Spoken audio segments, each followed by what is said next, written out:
Aujourd'hui, vidéo sur la démarche scientifique. Alors, ce qu'on va aborder ici, c'est juste le squelette de toute démarche scientifique. Celle qu'on voit au collège, mais en fin de compte, le même squelette qu'on va utiliser si on travaille dans la science et si on a appliqué une certaine démarche scientifique. Donc la démarche scientifique, je vais juste vous donner l'ossature, on va dire avec les éléments clés. Petit 1, petit 2, petit 3, etc. C'est-à-dire la suite de choses, le déroulé de ce que l'on fait toujours pendant une démarche scientifique. On va essayer d'être assez rapide. C'est juste un rappel. La démarche scientifique, elle commence par une situation. Vous avez une situation, au collège on va appeler ça une tâche complexe, mais maintenant dans la vraie vie, voilà, vous avez une situation, vous avez quelque chose qui se déroule devant vos yeux, et là, tout commence par une question d'ordre scientifique, bien entendu, vu qu'on est dans la démarche scientifique. Alors, grand 1, tout commence par la question scientifique. Alors, une ou plusieurs questions scientifiques. Alors, bien entendu, je me permets de mettre tout ça au singulier, mais ça fait pareil au pluriel. Quand on s'est posé une question scientifique, deuxième étape, on va essayer d'y répondre, mais on va dire par jugeote, par expérience. C'est-à-dire on va donner une réponse possible. Cette réponse possible à cette question scientifique, d'ordre scientifique, c'est ce qu'on appelle une hypothèse. On fait des hypothèses sur le pourquoi et du comment, en gros. Alors, on va marquer hypothèse. Alors on peut, pareil, en avoir plusieurs, en avoir qu'une. C'est poser une question, ensuite on a essayé d'y répondre comme ceci, comme cela, avec juste notre expérience. On a formulé donc une hypothèse. Troisième chose qui suit, on va tenter de simplifier la situation et de pouvoir la reproduire en fin de compte en laboratoire pour faire évoluer certains paramètres, etc., faire changer certaines choses ou observer tout simplement pour essayer de répondre à notre fameuse question. Alors toute cette partie-là, c'est ce qu'on va appeler le protocole expérimental.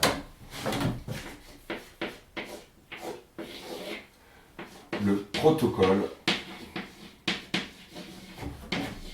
expérimental.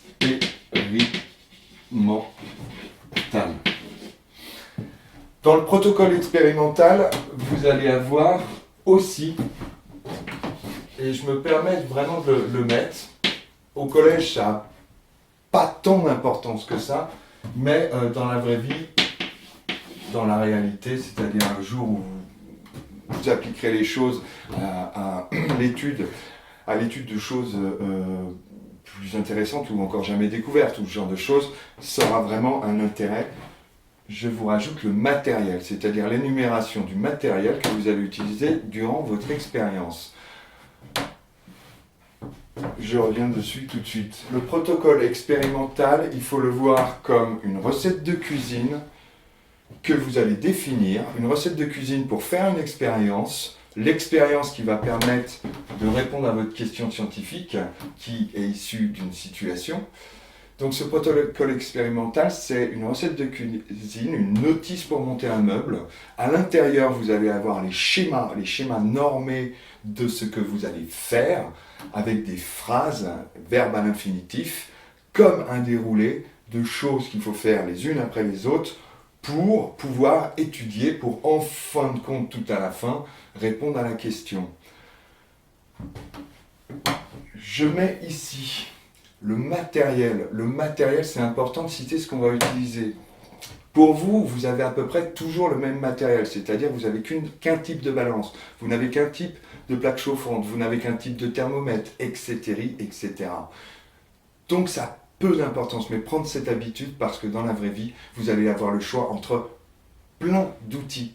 Et ces outils, vous allez devoir les marquer parce que tout ceci, ce fameux la démarche scientifique qui correspond à souvent ce que vous me rendez, ce qu'on appelle un compte-rendu. Ce compte-rendu, avec cette partie-là qui est très intéressante, le protocole, cette notice, cette recette de cuisine, est là pour que quelqu'un dans le monde puisse, juste en lisant, refaire l'expérience que vous avez faite, vous, dans votre laboratoire. Donc, il faut lui indiquer le matériel que vous avez utilisé avec tout simplement, ce qui compte essentiellement, c'est la précision de votre matériel. C'est ça qui est surtout intéressant. D'accord? Mais maintenant, plusieurs marques différentes vont vous proposer des précisions différentes et vont vous proposer aussi des technologies différentes pour votre matériel. Des balances, il y en a de plein de sortes différentes.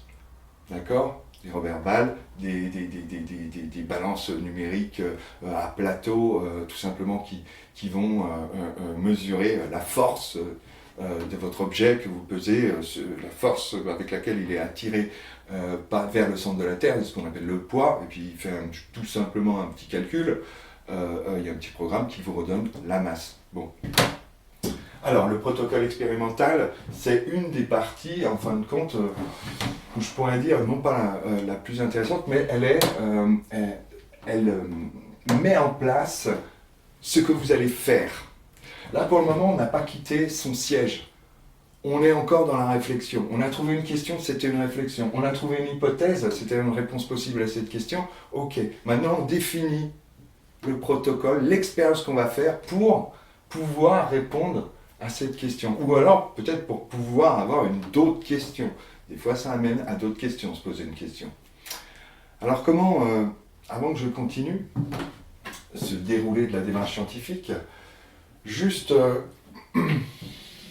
ce protocole expérimental, pour vous aider à le faire, il va falloir que vous regardiez dans la situation qu'on vous donne les éléments qu'on appellera paramètres qui sont là et qui évoluent. Les paramètres, c'est soit ce qu'on va pouvoir modifier nous-mêmes et qui pourrait entraîner quelque chose, ou tout ce qui se modifie de soi-même et qui peut être intéressant. Donc, pour vous aider à choisir un protocole expérimental, et à savoir un peu, pour ne pas partir n'importe comment, il faut essayer de simplifier la situation et de voir juste les éléments qui changent. Par exemple, si dans une situation il y a une température, la température qui diminue, la température est un paramètre qui sera à prendre en compte pour votre expérience dans votre labo.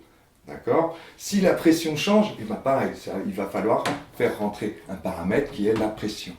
Si par exemple c'est un changement d'état d'une substance, d'un matériau, ce matériau fait aussi partie des paramètres, ce matériau est l'objet d'étude par exemple. Donc, vous avez aussi un paramètre essentiel en physique qui est le temps. Là, le temps, c'est quelque chose, on ne le contrôle pas, bien entendu, le temps, mais par contre, on peut le mesurer à intervalles ou sur une durée très longue, très courte. Tout ça, on peut jouer là-dessus. Et donc, ça fait aussi partie, le temps, d'un paramètre. Et spécialement en physique, parce qu'on étudie, on essaye d'observer souvent l'évolution d'une grandeur physique, par exemple température, pression, ce genre de choses, l'évolution d'une grandeur physique, donc en fonction d'un autre paramètre qui est souvent le temps, d'une autre grandeur physique qui est souvent le temps. Donc, l'idée, dans un protocole expérimental, ça va être de déterminer les fameux paramètres qui vont vous permettre de penser que, il faudrait que je prenne un chronomètre, un thermomètre, ce genre de choses. Voilà. Dans ce protocole expérimental, on y trouve. Alors, je vais mettre juste là, définir les paramètres, histoire de s'en souvenir. Définir les paramètres. Alors, quand vous serez dans votre labo, bien entendu, quand on a défini tous les paramètres, vous imaginez bien que si on veut voir et observer une évolution de quelque chose, pour savoir quelle est la cause de cette évolution, il ne faut pas tourner tous les boutons en même temps. Donc l'idée en science, c'est souvent de fixer un maximum de paramètres, c'est-à-dire, par exemple, souvent ce qu'on fixe, c'est par exemple la pression.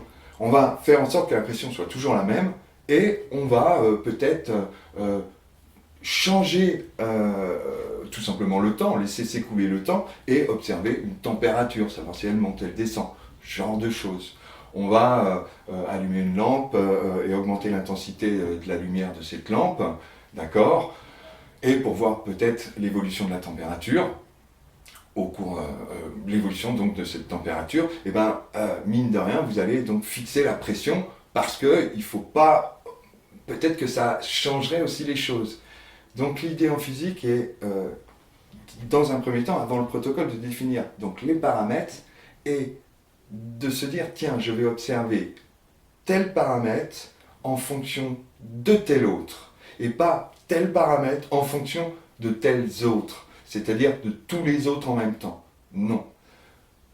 C'est plus simple, ensuite, pour savoir quelle est la cause de cette évolution. Il peut y en avoir plusieurs, mais à chaque fois, on fixe tout sauf une qu'on va pouvoir contrôler. Exemple, si je veux mesurer, observer l'évolution de la température en fonction de la pression d'un certain corps, vous allez fixer tout ce qui peut être dans le labo. Vous allez essayer de tout fixer, c'était déjà le corps en soi, et tous les éléments qui pourraient varier, par exemple l'éclairage et ce genre de choses, vous essayez que l'éclairage soit toujours le même, par exemple, et vous allez essayer de faire varier la pression, parce que vous allez contrôler la pression avec une pompe à vide ou je ne sais quoi, et vous allez observer l'évolution de la température. Sur un graphique, ça donne, et on fera une vidéo sur les graphes, ça vous donnera ce que vous observez en ordonnée, d'accord? Et ce que vous faites varier vous-même, que vous contrôlez, là vous allez le trouver en abscisse, c'est-à-dire de façon horizontale. Ok? Bon. Définir les paramètres, température, donc les paramètres c'est les grandeurs physiques qui vont varier, température, pression et plein d'autres choses. Bon. Dans ce protocole expérimental, juste je le mets comme ceci, on va y trouver les schémas normés, très important, et les phrases d'action. J'aime bien dire les phrases d'action, tout simplement c'est les schémas, on les accompagne souvent de phrases d'action, c'est des phrases avec des verbes à l'infinitif pour être compris par le plus grand nombre.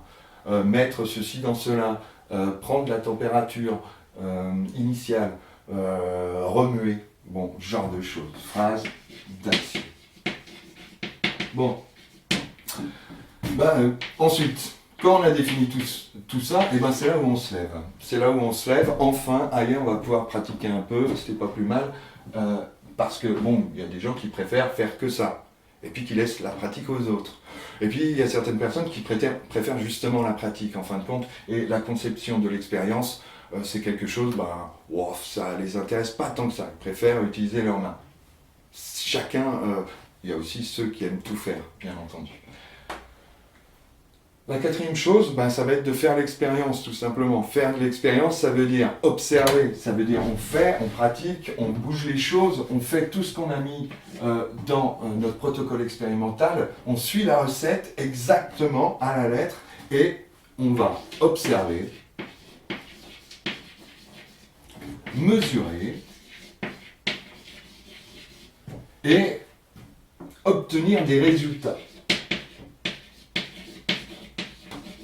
Alors, ces résultats, je vais même vous mettre, après observer, mesurer, obtenir des résultats, dans ce qu'on appelle les résultats, vous allez aussi avoir parfois, l'application de quelques règles mathématiques, l'application de quelques lois physiques, bien entendu. Bon. Et ces résultats, on en parlera, c'est une histoire de graphe. Souvent, les mesures, on les obtient dans les tableaux. C'est-à-dire, on fait une quantité de mesures, ça nous fait des tableaux entiers, c'est-à-dire, par exemple, si c'est on mesure la température en fonction du temps, on va avoir le temps qui va s'écouler toutes les 15 secondes, on va mettre, et puis en dessous, la température, l'évolution de cette température. Alors ça, si on a 10 pages de cahier de chiffres, on n'arrive pas bien à voir comment ça se passe. Donc, souvent, on fait une représentation graphique, et ça va être un peu ça, le résultat. Et on va le mettre sous une forme claire et beaucoup plus, on va dire, qu'on va beaucoup plus pouvoir analyser, qui va être plus parlante. Trop de chiffres, tue le chiffre et on n'arrive pas à se repérer. Donc on a créé des représentations graphiques, par exemple, alors ça peut aller de l'histogramme à juste tout simplement la courbe. Ça, c'est parlant. Donc vous allez essayer d'obtenir donc après observation, après mesure, essayer d'obtenir des résultats qui vont être analysables. D'accord? Donc ça va être des courbes, des graphes, etc., etc. Des camemberts, tout ce que vous voulez. Quand vous avez obtenu tout ça, et ben, après les observations, les mesures, vous allez devoir analyser et interpréter. Interpréter. Quand vous interprétez ce que vous avez fait dans votre labo.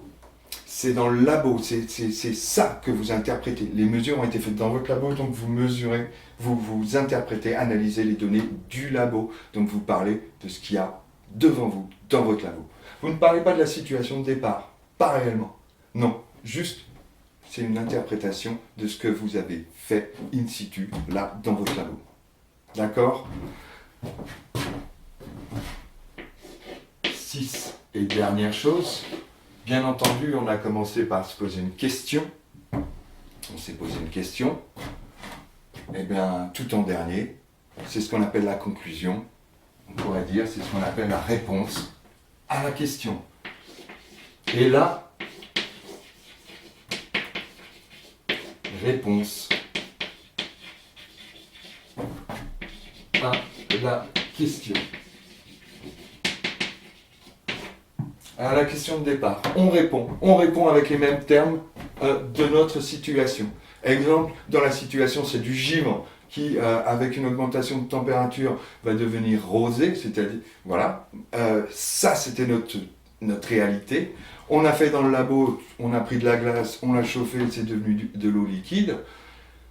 Dans l'interprétation, on va interpréter ça que quand on élève la température de temps à temps, etc., bon, je vous passe les détails, eh bien, notre eau solide devient de l'eau liquide. Voilà, on a interprété ce qui s'était passé dans notre tube à essai, dans notre bécher.